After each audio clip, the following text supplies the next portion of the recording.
December 4th, 1944. Outside Hürtgen Forest, Germany. The morning air burned with bitter cold as First Lieutenant Eleanor Hayes stepped out of the field hospital tent, her breath forming clouds in the dim winter light. Snow crunched beneath her boots as she pulled her Army Nurse Corps coat tighter, searching the horizon where artillery flashes illuminated the distant tree line. She believed this would be just another day of endless casualties, of fighting to save whoever came through those canvas doors. How wrong she would be. Before we dive into this story, drop a quick hi in the comments and tell me where you're watching from. It really helps support the channel. This is the tale of how a single act of compassion in the midst of humanity's darkest hour would not only save one life, but transform dozens more, challenging the very notions of enemy and ally that war had constructed in the minds of those who fought it. The United States Army 28th Infantry Division had pushed into the dense Hürtgen Forest in November, encountering fierce resistance from German forces determined to protect their homeland. The fighting had been brutal, with American forces advancing only 5 miles in 3 weeks at a devastating cost. The medical clearing station, where Lieutenant Hayes served, had received hundreds of wounded in that time, working around the clock to stabilize patients before evacuation to field hospitals further behind the lines. At 27 years old, Eleanor Hayes was already considered a veteran. Having landed at Normandy 6 months after D-Day, she had followed the advancing Allied forces through France and now into Germany itself. The daughter of a physician from Rochester, New York, she had volunteered immediately after completing her nursing training, driven by both patriotism and a genuine desire to alleviate suffering. "Lieutenant Hayes, coffee's ready," called Captain Thomas Weber, one of the surgeons, his face lined with exhaustion as he approached with 2 steaming cups. "Bless you, Tom," she replied, accepting the warmth gratefully. "Any word on today's push?" Weber nodded grimly. "Colonel Matthews says our boys are trying to clear the last pocket near Bergstein. Intelligence reports a German battalion trapped there, running low on supplies. Could be a rough day for both sides." Eleanor sipped her coffee, wincing at both its bitterness and the news. "I'll check our blood supplies. We were running low on plasma after yesterday." The clearing station consisted of 6 large tents situated in a small valley 3 miles behind the front lines. Protected by the surrounding hills from direct fire, but close enough to receive casualties quickly, it housed 2 operating tables, 20 cots for pre-op and post-op care, and basic but effective medical equipment. A staff of 4 doctors, 12 nurses, and 20 corpsmen worked in rotating shifts, their collective mission to save as many lives as possible. Captain Michael Donovan, the station commander, emerged from the main tent, his surgical gown spotted with blood from the night's operations. "Morning briefing in 5 minutes," he announced, his Boston accent still strong despite 3 years overseas. "We've got trucks heading to the aid stations at 0700. Hayes, you'll coordinate triage when they return." Eleanor nodded, already mentally preparing for the decisions that would soon fall to her. Who could wait? Who needed immediate surgery? Who was beyond their help? These were judgments no one should have to make, yet they had become her daily responsibility. Inside the command tent, the medical staff gathered around a makeshift table of ammunition crates. Maps of the area were spread out, marked with the positions of forward aid stations and evacuation routes. The room smelled of antiseptic, coffee, and the lingering scent of cigarettes. "We expect heavy casualties by midday," Donovan explained, pointing to the marked German positions. "The 112th Infantry is engaging near these coordinates. Their aid station will be sending the first wave to us." Lieutenant Colonel James Harrison, the senior surgeon, studied the map with practiced eyes. "What's our evacuation situation? The roads were nearly impassable yesterday." "Engineers worked through the night," Donovan replied. "We should be able to get ambulances through to the 9th Field Hospital at Rott, provided the weather holds." Eleanor listened carefully, making mental notes of the supplies they would need to prepare. Unlike the clean, orderly hospitals she had trained in back home, field medicine required constant adaptation. Shortages were common, improvisation essential, and the stream of wounded often overwhelming. "One more thing," Donovan added, his tone shifting. Intelligence reports increased cases of German soldiers attempting to surrender. Some are approaching aid stations directly. Standard procedure applies. Armed personnel handle prisoners. Medical staff provides treatment according to triage priorities. Then security transfers them to the collection points. Eleanor had treated enemy wounded before. It was policy to provide the same standard of care regardless of uniform. The Geneva Convention demanded it, but more importantly to her own medical ethics required it. Still, these encounters were always complicated, fraught with tension, and the unspoken awareness that the man beneath your hands might have been responsible for harming your countrymen. As the briefing concluded, the staff dispersed to their assignments. Eleanor headed to the supply tent to inventory their stocks.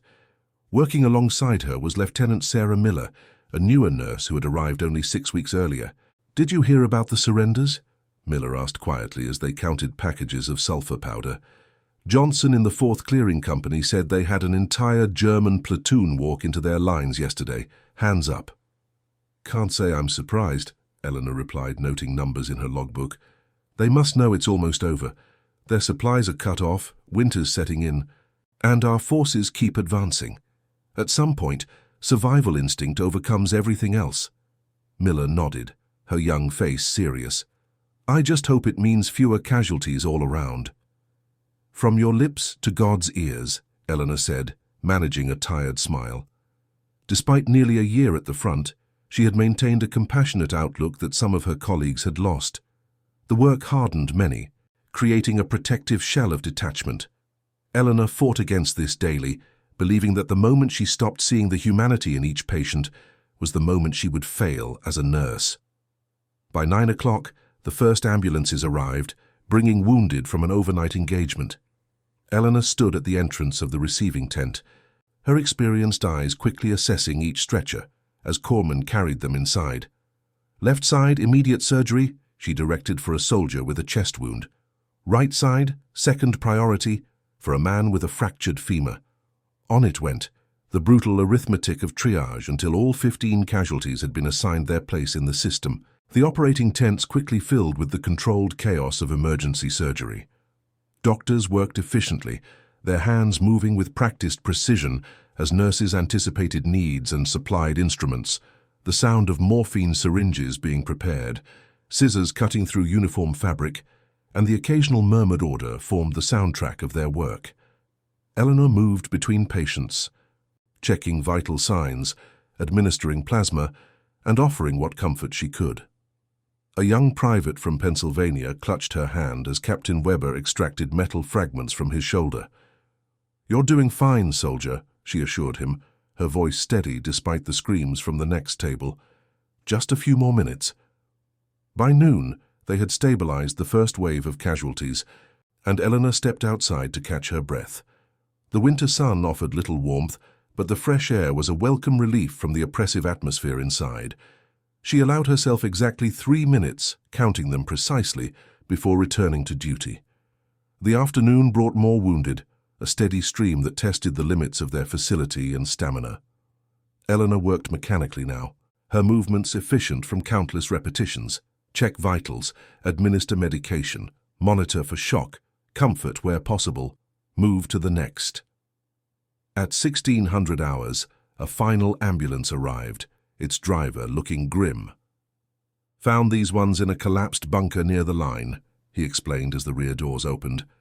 "2 of ours and," he hesitated, "1 of theirs.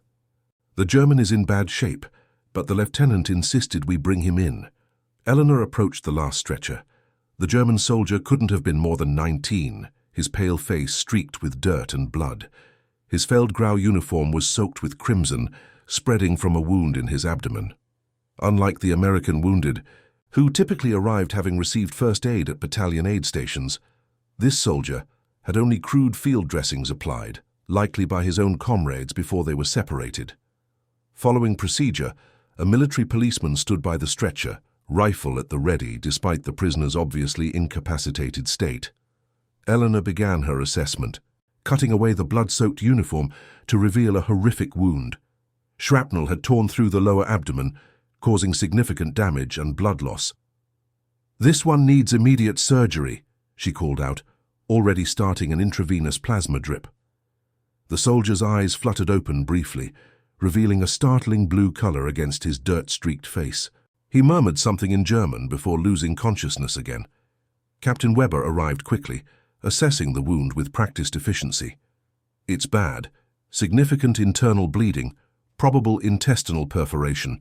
We need to get him to surgery now if he's going to have any chance. The military policeman shifted uncomfortably. Is it worth the resources, Doc? Our boys are coming in by the dozens. Weber's expression hardened.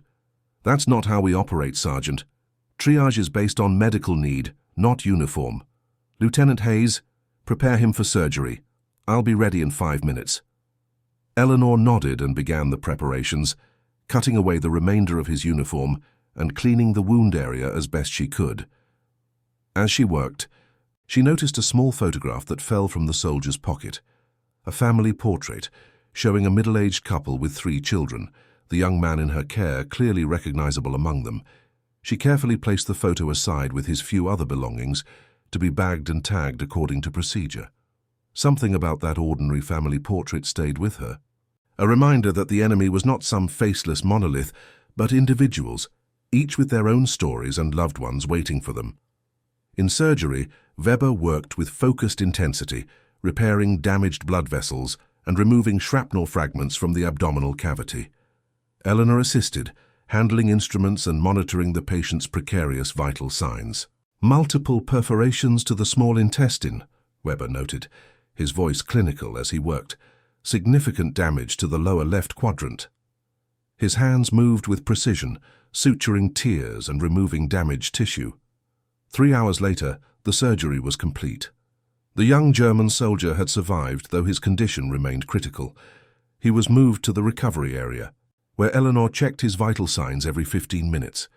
Protocol dictated that enemy wounded be segregated when possible, but their limited space meant he occupied a cot in the main recovery tent, separated from American patients only by a hanging blanket. As night fell, Eleanor found herself assigned to the recovery tent, monitoring a dozen patients, including the German soldier. The winter night brought plummeting temperatures that the tent's small stoves fought inadequately against. She moved between cots, adjusting blankets and administering medication as needed. Shortly after midnight, the German soldier regained consciousness, his eyes opening in confusion and fear.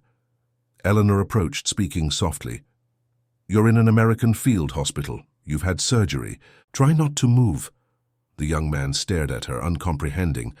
Eleanor remembered her limited German phrases, carefully pronouncing, "Sie sind in einem amerikanischen Feldlazarett. Bewegen Sie sich nicht." Recognition flickered in his eyes, followed by understanding of his situation. He glanced around, noting the American uniforms visible beyond the partition, then back to Eleanor. "Danke," he whispered, then winced in pain.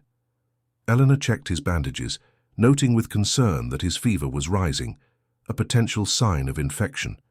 She administered penicillin and placed a cool cloth on his forehead. "Wasser, bitte," he murmured, and she helped him take a few sips of water. For a moment their eyes met, and Eleanor saw not an enemy but simply a frightened young man. Not so different from the American boys in the next room. There was a vulnerability there that transcended uniform and allegiance. "What's your name?" she asked, not expecting him to understand. To her surprise, he responded haltingly in accented English. Friedrich Müller." "I'm Lieutenant Hayes," she replied, then softened. "Eleanor." "Eleanor," he repeated carefully, before closing his eyes again, surrendering to exhaustion. Throughout the night, Eleanor monitored Friedrich's condition closely. His fever continued to climb, and by 3 in the morning, he was delirious, muttering in German. She applied alcohol baths to cool his temperature and administered additional penicillin, all while continuing her rounds of the other patients. "Mutter," he called out at one point, his face contorted with fear or pain. "Mutter, hilf mir." Eleanor recognized the word for mother, and something in his tone, the universal sound of a child calling for comfort, moved her deeply. She took his hand briefly, an instinctive gesture of reassurance. "You're not alone," she said, though she wasn't sure he could hear or understand. We're doing everything we can." By dawn, Friedrich's fever had broken, and he slept more peacefully. Eleanor, completing her 12-hour shift, provided a detailed report to Lieutenant Miller, who would take over his care. "Watch him closely," she instructed. "If his fever returns or if there's any sign of increased bleeding, get Captain Weber immediately." Miller nodded, glancing at the sleeping German. "He made it through the night then, that's something."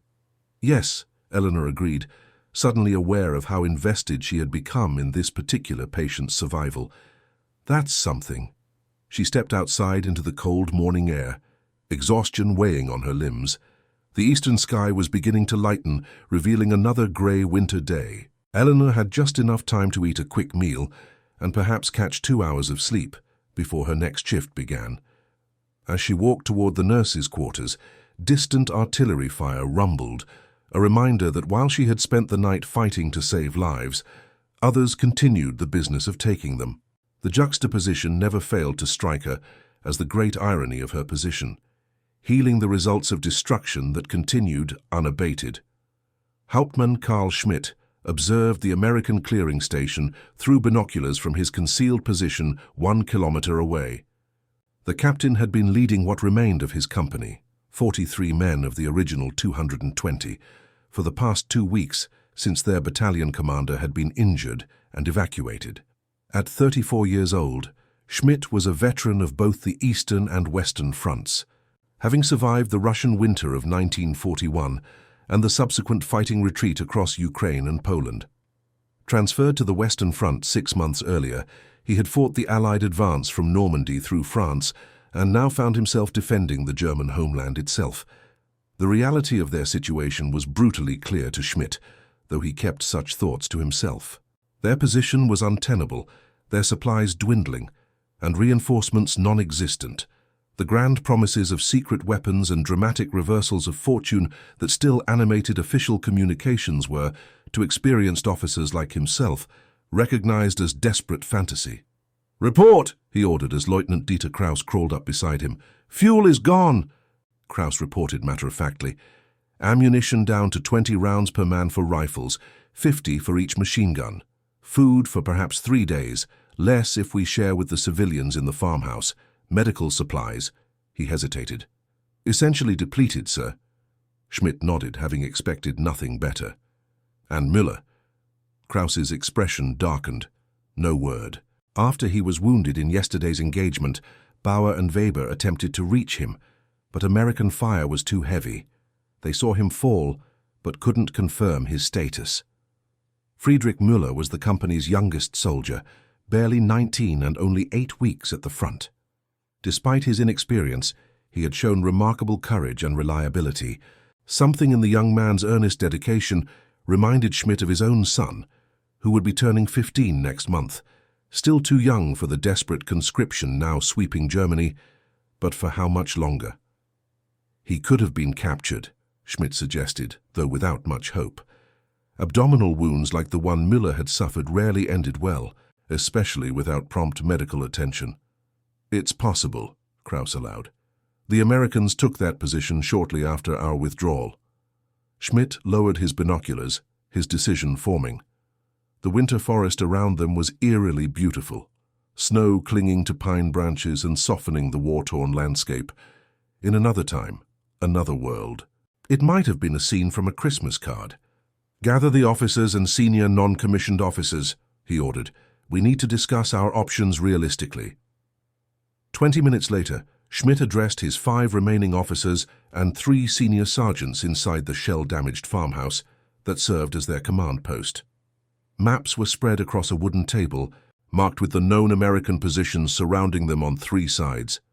"Gentlemen," Schmidt began, his voice low and steady, "the situation is clear. We are effectively cut off, with minimal supplies and no prospect of relief. Our orders were to hold this position to the last man, but I believe those orders were issued without a realistic understanding of our circumstances." He paused, gauging their reactions. These were men he had fought alongside for months, in some cases years. They had seen too much to be swayed by rhetoric or abstract concepts of glory. "I see 3 options before us," Schmidt continued. "First, We follow our orders literally, fighting until we are overrun or starved, likely within days. Second, we attempt to break through to our lines here. He indicated a point on the map. Though recent reconnaissance suggests the American forces there have been reinforced. Or third, he paused, the weight of what he was about to suggest hanging in the air. We consider surrender while we still have some control over the process. The word hung in the room like a physical presence. Surrender, the ultimate taboo, the action they had been conditioned to view as worse than death.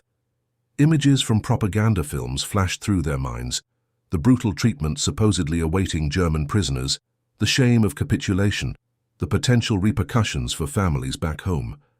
Lieutenant Krause was the first to speak. The men would follow whatever decision you make, Herr Hauptmann. They trust you. Feldwebel Werner Schultz, their most senior sergeant, cleared his throat. Permission to speak freely, sir. Schmidt nodded. The war is lost, Schultz said bluntly. We all know it, though no one says it aloud. I've been fighting since Poland, and I've never seen our situation so hopeless. If there's a chance for the men to survive this, I believe we should take it.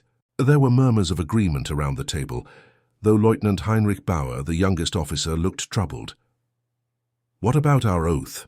Bauer asked. What about our duty? Schmidt regarded the young lieutenant with sympathy. At 24, Bauer was a product of the system, educated in its ideology from childhood. Our first duty is to our men, Schmidt replied quietly. Ask yourself, Lieutenant, what purpose does our continued resistance serve? Will our deaths here change the outcome of this war, or will they simply be added to the millions already sacrificed?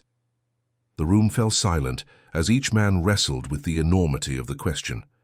Outside, the distant rumble of artillery provided a constant reminder of the alternative to their discussion. There is one more factor to consider, Schmidt added. Private Müller. If he was captured alive, he would have been taken to their clearing station. Before we make our final decision, I propose we gather more information about the Americans directly across from us, their medical facilities, their treatment of prisoners. It may help us decide. This practical suggestion broke the tension, giving them a concrete next step that delayed the ultimate decision. Schmidt assigned two of his most experienced men, Feldwebel Schultz and Obergefreiter Hans Wagner, to conduct careful reconnaissance of the American medical station. Observe only, Schmidt instructed. No engagement.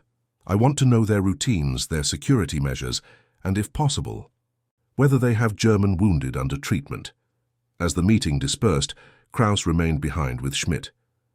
It won't be easy for the men, Krause said quietly. Surrender goes against everything they've been taught.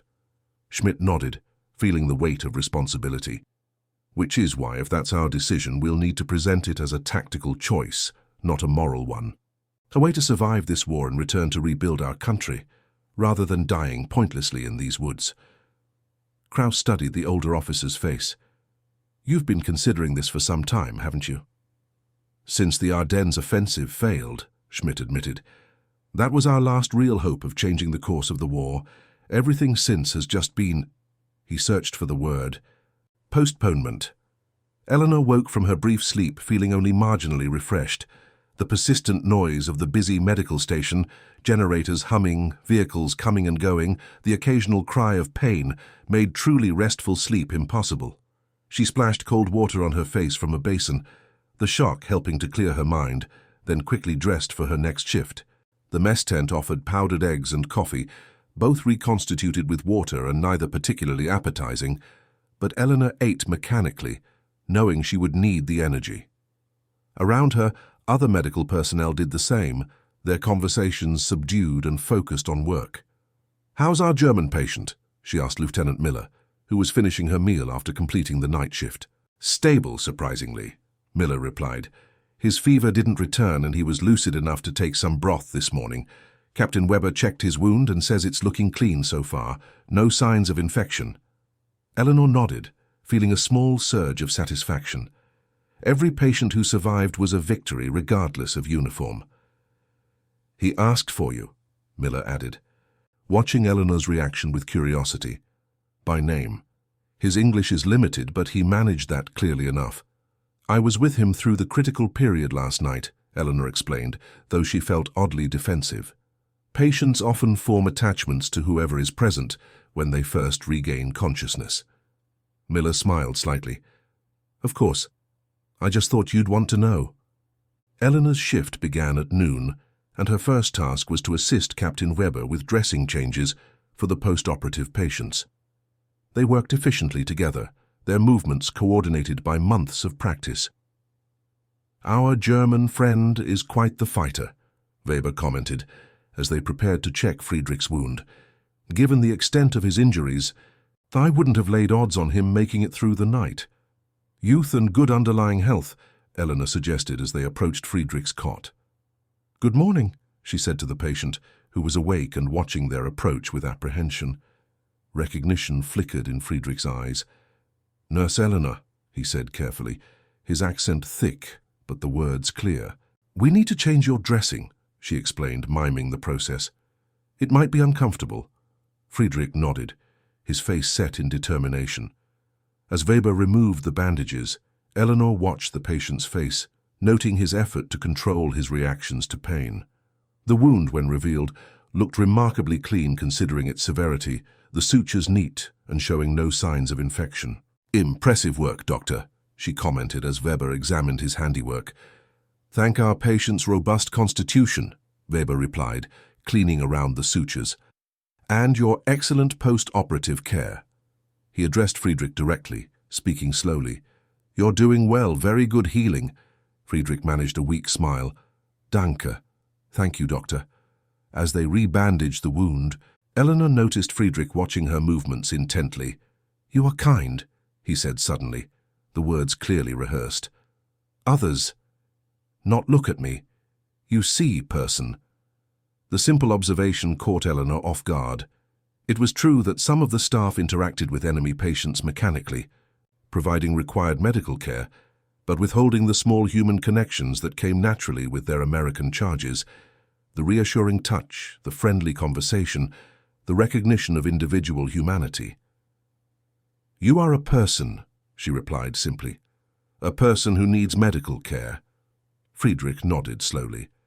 In training, they say Americans. He struggled for the words. Torture prisoners. Not true, I see now. Weber, finishing the bandaging, exchanged a glance with Eleanor. This glimpse into what German soldiers were told about American forces was both disturbing and sadly predictable. Propaganda worked the same way on both sides. Rest now, Weber instructed. You need to rebuild your strength. As they moved to the next patient, Weber spoke quietly to Eleanor. Interesting what he said about their expectations. Makes you wonder how many are fighting on simply out of fear of surrender. Or because they have no choice, Eleanor added, thinking of the countless wounded who spoke of German soldiers forced to continue fighting by their officers, sometimes at gunpoint. Later that afternoon, Eleanor returned to check Friedrich's vital signs. He was awake, staring at the tent ceiling, but turned to look at her as she approached. May I ask a question? He said carefully. Eleanor nodded as she took his pulse. My unit, others like me, what happens if they... He searched for the word surrender. The question was unexpected, and Eleanor considered it carefully. This wasn't just idle curiosity. There was an urgency in Friedrich's tone that suggested deeper meaning. They would be treated as prisoners of war, she explained, speaking slowly to ensure he understood. Medical treatment if needed, then transferred to prisoner camps. The Geneva Convention protects prisoners. They receive food, shelter, and humane treatment. Friedrich processed this information, his expression thoughtful. Same as me. Yes, Eleanor confirmed. Exactly the same. He seemed to relax slightly at this confirmation. My captain, Schmidt, is good man, cares for his soldiers, not like others who... He struggled with the English. Who throw lives away for nothing. Eleanor didn't respond directly to this observation, maintaining her professional demeanor despite her interest in what he was sharing. It wasn't her place to gather intelligence or encourage talk that might be considered disloyal by his standards. You should try to eat something, she said instead, changing the subject. Building your strength is important for recovery. Friedrich nodded, but before Eleanor moved away, he spoke again, his voice lower. My friends, still out there in forest. He gestured vaguely toward the front lines. Not much food. Medicine. Many wounded. Eleanor wasn't sure how to respond. Was he simply sharing his concern for comrades, or was there something more to his comments? She decided to acknowledge without engaging further. "I'm sorry to hear that," she said simply. "War creates suffering on all sides." Friedrich held her gaze for a moment longer, then nodded slightly as if reaching some internal decision. Yes, too much suffering. That evening, Eleanor mentioned the conversation to Captain Donovan during her report. The German patient was asking about surrender procedures, she explained. It seemed specific, as if he was concerned about a particular unit. Donovan considered this information thoughtfully. Intelligence has been reporting increased surrender rates all along this sector. Could be nothing, could be something. I'll pass it along to G2. He referred to the military intelligence section. Did he mention any unit designations or locations? No specific details, Eleanor replied. Just concern for comrades still in the field. Keep the channel open, Donovan suggested. If he offers more information, report it immediately, but don't interrogate him. That's not our role, and it would violate medical ethics. Eleanor agreed readily. Her position as a medical professional came with clear boundaries. Her duty was to heal, not to exploit the vulnerability of patients for military advantage, regardless of which uniform they wore. The following morning dawned clear and cold, the overnight temperature dropping well below freezing. Eleanor, assigned to the day shift, arrived at the hospital area to find unusual activity. Additional military police had arrived overnight, and security around the perimeter appeared to have been strengthened. "What's happening?" she asked Lieutenant Colonel Harrison as they prepared for morning rounds. "Intelligence picked up movement in the woods to our north," he explained. "Could be nothing, could be German forces repositioning. Command isn't taking chances." The news created an undercurrent of tension throughout the medical station. Although protected by their Red Cross designation, reality had taught them that such protections weren't always honored in the chaos of combat. Every staff member remained acutely aware of their vulnerability, operating so close to the front lines. Eleanor began her rounds, checking on patients with practiced efficiency. When she reached Friedrich, she found him sitting up slightly, his color notably improved from the previous day. "Good morning," he greeted her, his English careful but clearer than before. "You're looking stronger today," she observed, checking his pulse and temperature. "Better, yes," he agreed. "Doctor says maybe move soon to bigger hospital." "If your condition remains stable, yes," Eleanor confirmed. "There's an evacuation scheduled for tomorrow morning." Friedrich nodded, then glanced toward the tent entrance where a military policeman stood guard. Lowering his voice, he asked, "Can I speak with American officer? Important information." Eleanor paused, studying his face. His expression was earnest, with an urgency she hadn't seen before. "What kind of information?" she asked cautiously. "About unit in Forest," he replied. "Captain Schmidt's company. Very important, please." The seriousness of his tone convinced her. "I'll find someone," she promised, and moved quickly to locate Captain Donovan. Donovan listened to her report with immediate interest. "I'll contact intelligence right away. Stay with him. Make sure he remains calm. This could be significant." Within 30 minutes, a jeep arrived carrying Captain James Wilson from the division's G2 intelligence section. Eleanor led him to Friedrich's bedside, where the military policeman moved closer, alert but not interfering.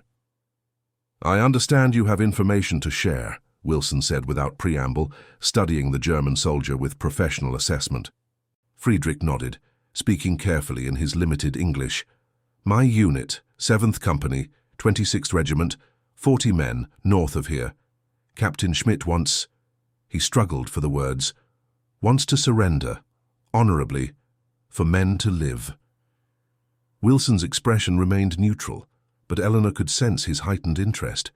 "How do you know this?" "Last orders before I was wounded," Friedrich explained.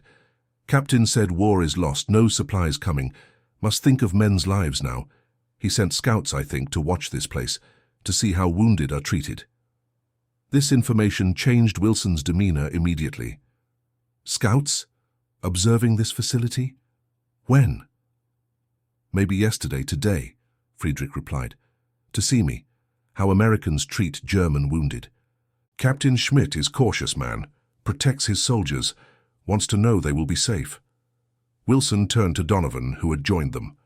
We need to secure the perimeter immediately. If there are German observers— They mean no harm, Friedrich interrupted urgently. Only to watch, to learn. Captain Schmidt is honorable officer. He will not attack medical station. Wilson remained skeptical. And you believe this unit intends to surrender, based on conversations before you were wounded? Yes, Friedrich insisted. Captain knows war is lost, wants men to live, not die for nothing, but needs to know they will be treated fairly.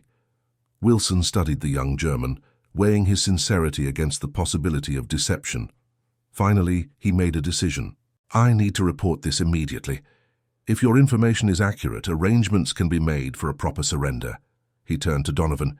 Keep him under guard, but treat this as potentially valuable intelligence, not a security threat. After Wilson departed, Eleanor continued her regular duties but found herself returning to check on Friedrich more frequently than strictly necessary. The German soldier seemed both relieved and anxious after sharing his information, watching the tent entrance expectantly. They will come, he told Eleanor during one of her visits. If they know I am alive, treated well, they will come. How would they know? She asked, curious despite her effort to maintain professional distance. Friedrich managed a small smile. Captain Schmidt has good scouts, best in battalion. They see everything. Throughout the day, Eleanor noticed increased activity around the perimeter of the medical station. Additional security personnel arrived, and officers from division headquarters visited briefly, conferring with Captain Donovan and studying maps of the surrounding area. By late afternoon, Captain Wilson returned, this time accompanied by a lieutenant colonel from division operations. They spoke briefly with Donovan, then approached Friedrich's bed.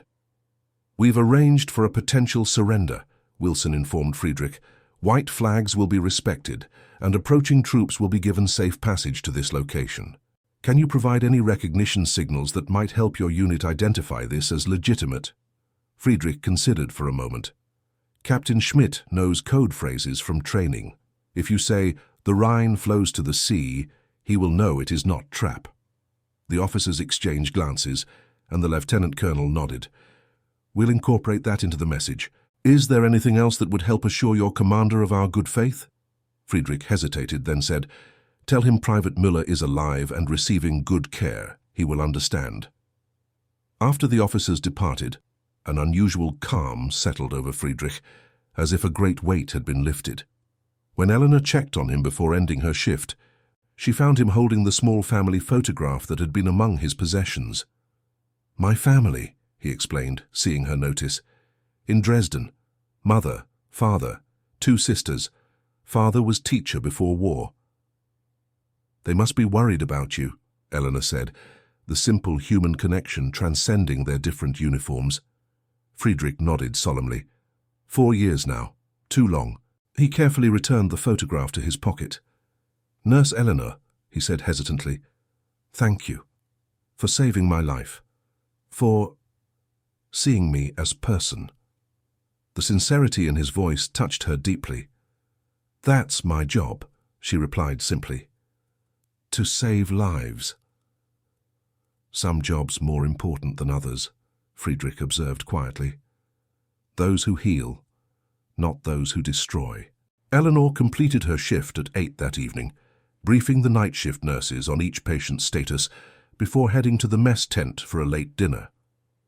The atmosphere throughout the camp remained tense, with personnel speaking in hushed tones about the possibility of German forces in the vicinity. As she ate her meal of canned stew and bread, Eleanor found herself joined by Captain Weber. Quite the development with your patient, he commented, keeping his voice low. Intelligence is taking it seriously. They've set up observation posts all around the perimeter. Do you think his unit will actually surrender? Eleanor asked. Weber shrugged. Hard to say. We've seen increasing numbers of German soldiers giving themselves up, but an organized surrender of an entire company, that would be significant. He seems convinced they will, Eleanor said. There's something about his certainty that's compelling. Well, we'll know soon enough, Weber replied. Word is they've arranged for a surrender protocol to be implemented at dawn if anyone shows up. Eleanor's sleep that night was fitful, her mind turning over the events of the past 2 days and the possibility of what might occur in the morning. The human element of war, not the strategies and movements marked on maps, but the individual decisions made by people caught in its machinery, had never felt more immediate. She woke before dawn, drawn by some intuitive sense that she should be present for whatever might unfold. The sky was still dark as she dressed quickly and made her way to the main facility. Others apparently had the same idea. The medical station was unusually active for such an early hour, with personnel gathering near the perimeter, watching the dark line of trees to the north. Captain Donovan spotted her and waved her over to where he stood with several officers, including Captain Wilson from Intelligence. "Your patient seems to have been telling the truth," Donovan informed her. "Observation posts reported movement in the forest about an hour ago. Multiple figures, moving slowly in this direction. Approach pattern is consistent with a surrender, not an attack," Wilson added. "They're making no attempt at concealment, and advance elements are carrying what appears to be a white flag." Eleanor felt an unexpected surge of emotion, relief perhaps, or hope that at least this small corner of the vast conflict might see resolution without further bloodshed. As the eastern sky began to lighten, the figures emerging from the forest became more distinct. A group of perhaps 10 men approached slowly, one at the front holding a white cloth attached to a rifle. They stopped at a predetermined point, well within view, but still at a safe distance.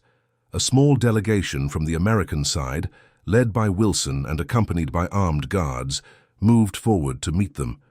Though too distant to hear the exchange, Eleanor could see the careful, formal interaction. Documents examined, words exchanged, maps consulted. After approximately 20 minutes, the German soldiers were escorted toward the medical station, while American troops moved into the forest, presumably to meet the remainder of the surrendering force. Eleanor watched as the German advance party drew closer. Their uniforms were dirty and worn, their faces gaunt from privation, but they maintained military bearing as they marched under guard. At their head walked a tall officer with a weathered face and grey at his temples, clearly the Captain Schmidt that Friedrich had mentioned. As they reached the medical station perimeter, Schmidt's eyes scanned the facility with sharp attention, seeming to take in every detail. His gaze settled on the medical personnel gathered near the entrance, including Eleanor in her distinctive nurse's uniform. Captain Donovan stepped forward. "I'm Captain Michael Donovan, commanding officer of this clearing station. Your men will be processed according to the Geneva Convention and provided with food and medical attention as needed." Schmidt nodded stiffly. "Hauptmann Karl Schmidt. I have 37 men remaining, including 12 requiring medical attention." His English was precise and fluent. "I wish to see Private Müller, if he is indeed alive, as your officers have stated." Donovan looked to Eleanor. "Lieutenant Hayes, would you escort Captain Schmidt to see his soldier? The rest of the men will be processed through the standard procedure." Eleanor nodded and approached the German officer. "This way, sir," she said professionally, leading him toward the recovery tent. As they walked, Schmidt studied her with undisguised curiosity. "You are the nurse who treated Müller?" "I'm one of several medical personnel who cared for him," Eleanor replied evenly. "But you are the one he would remember," Schmidt pressed. "The one who was kind." Eleanor didn't respond directly to this observation as they reached the recovery tent. Friedrich was awake, his expression transforming from anxious anticipation to relief as he recognized his commanding officer. "Herr Hauptmann," he exclaimed, attempting to sit more upright despite his wound. "Careful, Müller," Schmidt cautioned, moving quickly to his bedside. No need for formalities now. He examined the young soldier with genuine concern. "Your treatment? It has been good?" Friedrich nodded emphatically. "Yes, sir. Doctor saved my life. And Nurse Eleanor," he indicated her standing nearby, "she watched over me all night, made sure I survived." Schmidt turned to Eleanor, his stern expression softening slightly. "Then I owe you my gratitude. Lieutenant, Müller is the youngest in my company. I promised his mother I would look after him." The simple humanity of this statement, an echo of the countless promises made by officers to parents throughout history, struck Eleanor deeply. "He was a good patient," she replied, "determined to recover." Schmidt nodded, then turned back to Friedrich. "The company has surrendered, as you see. Your scout report confirmed what I hoped, that honorable surrender was possible and preferable to pointless sacrifice." As the morning progressed, the remainder of Schmidt's company arrived at the medical station, the wounded among them immediately triaged and treated. Eleanor found herself working alongside other nurses to assess the new patients, many suffering from exposure, malnutrition, and minor wounds that had gone untreated due to lack of supplies.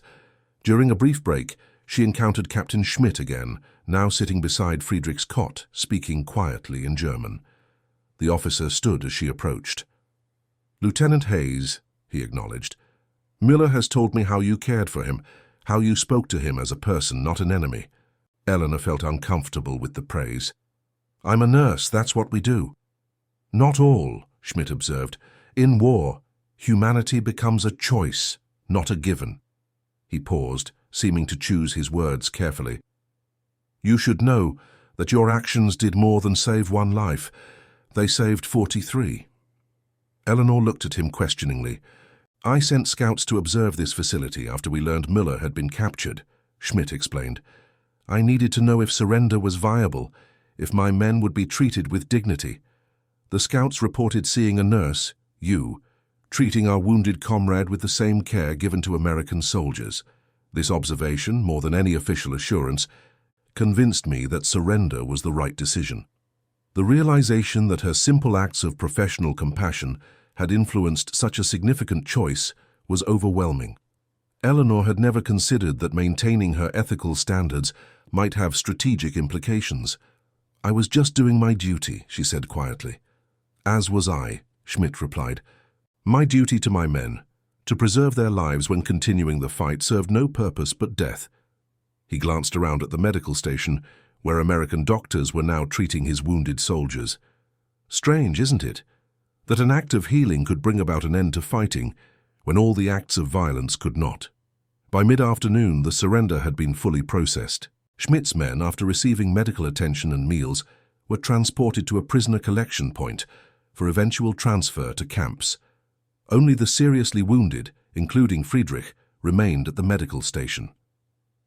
Captain Donovan found Eleanor as she completed post-operative care for a newly treated German soldier. "Quite a day," he commented. "Division's pretty pleased.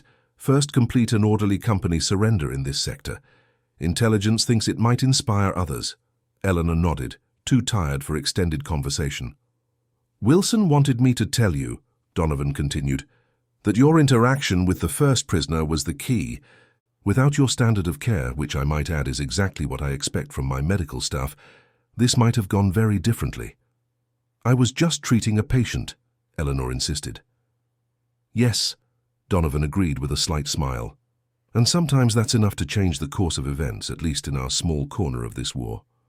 2 days later, Friedrich Müller was stable enough for transport to the larger field hospital. As orderlies prepared him for the ambulance, Eleanor checked his bandages one final time. "You'll continue to recover well," she assured him. "Just follow your doctor's instructions." Friedrich nodded, his expression solemn. "I will not forget what you did," he said. "Not just for me, for all of us." Eleanor adjusted his blanket, maintaining her professional demeanor despite the emotion she felt. "There's something I've been meaning to ask you," she said. "That first night, when you were delirious with fever, you kept calling for your mother. It reminded me that soldiers are sons first before they're anything else." Friedrich's eyes glistened slightly. "We are all someone's child," he agreed quietly. "German, American, just sons and daughters caught in something bigger than ourselves." As the orderlies lifted his stretcher, Friedrich spoke one last time. "When war ends, remember this, please, that even in darkest times, one person's compassion made difference.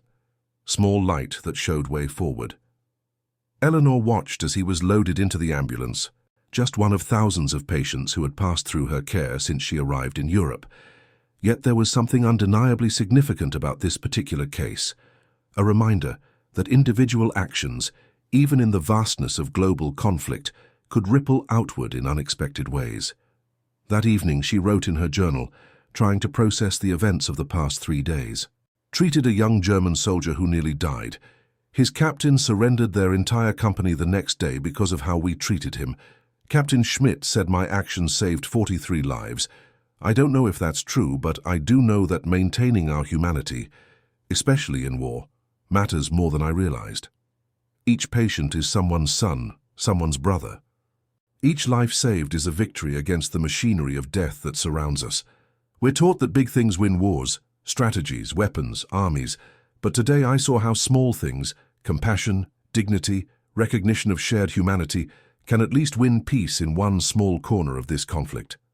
Perhaps that's all any of us can hope to accomplish, to create small pockets of humanity in an inhumane situation, trusting that eventually these pockets will connect and expand until the inhumanity is pushed out entirely. The story of Eleanor Hayes and the surrender of Captain Schmidt's company would not make headlines. It would not appear in official histories of the war or be taught in military academies, but for the 43 German soldiers who survived the war because of it, and for the American medical personnel who witnessed it, it remained a powerful reminder that even in humanity's darkest hours, individual acts of compassion could illuminate paths toward reconciliation. In the spring of 1946, long after the war had ended, Eleanor Hayes received a letter postmarked from Dresden, in the Soviet occupation zone of Germany. It had taken months to reach her at her parents' home in Rochester, where she had returned to civilian nursing practice. The letter was written in careful English. Dear Lieutenant Hayes, I hope this letter finds you well and safely returned to your home. It has taken much effort to locate your address, but with the help of the International Red Cross, I have succeeded. I am writing to inform you that I have recovered from my wounds and returned to my family in Dresden. Much of our city was destroyed in the terrible bombings of February 1945, but miraculously, my parents and sisters survived. We are rebuilding our lives slowly, as is all of Europe. Captain Schmidt also survived the war. He was held in a prisoner camp in France until December 1945. He now works helping to clear rubble from our city streets. He often speaks of the decision to surrender and how it allowed so many of us to return home when the fighting ended. Of the 43 men in our company who surrendered that day, 39 survived the war. Without your care and the example you set, I believe none of us would have. My father, who was a teacher before the war, has often told me that history is shaped not only by grand forces, but by individual acts of courage and conscience. Your treatment of an enemy soldier, seeing the person beneath the uniform, was such an act, and its consequences spread far beyond what you might have imagined. I am studying medicine now, hoping to become a doctor. The years of destruction have convinced me that healing is the only worthy pursuit. I remember how you checked my bandages, monitored my fever, and spoke to me with dignity when others saw only an enemy. That is the kind of healer I aspire to be. If you are ever able to visit Germany in these difficult times of occupation and rebuilding, my family would be honored to welcome you as a guest in our home. With eternal gratitude, Friedrich Müller. Eleanor read the letter several times, tears forming in her eyes as the memories of those intense days returned vividly. In the chaos and exhaustion of war, it had been impossible to see the full impact of one's actions, to know which moments might carry forward into the future. She carefully folded the letter and placed it in her nursing textbook, where she would see it daily, a reminder that compassion, professional ethics, and recognition of shared humanity were not abstract ideals but practical forces capable of altering the course of lives. In the great narrative of World War II, with its epic battles, strategic maneuvers, and world-changing outcomes, the story of one nurse, one wounded soldier, and one company's surrender would never be considered significant. But in the personal histories of Eleanor Hayes, Friedrich Müller, Captain Schmidt, and every man in that company who lived to return home, it was nothing less than transformative. Proof that even in war's darkest forest, small acts of humanity could illuminate paths toward healing. And that concludes our story. If you made it this far, please share your thoughts in the comments. What part of this historical account surprised you most? Don't forget to subscribe for more untold stories from World War II, and check out the video on screen for another incredible tale from history. Until next time.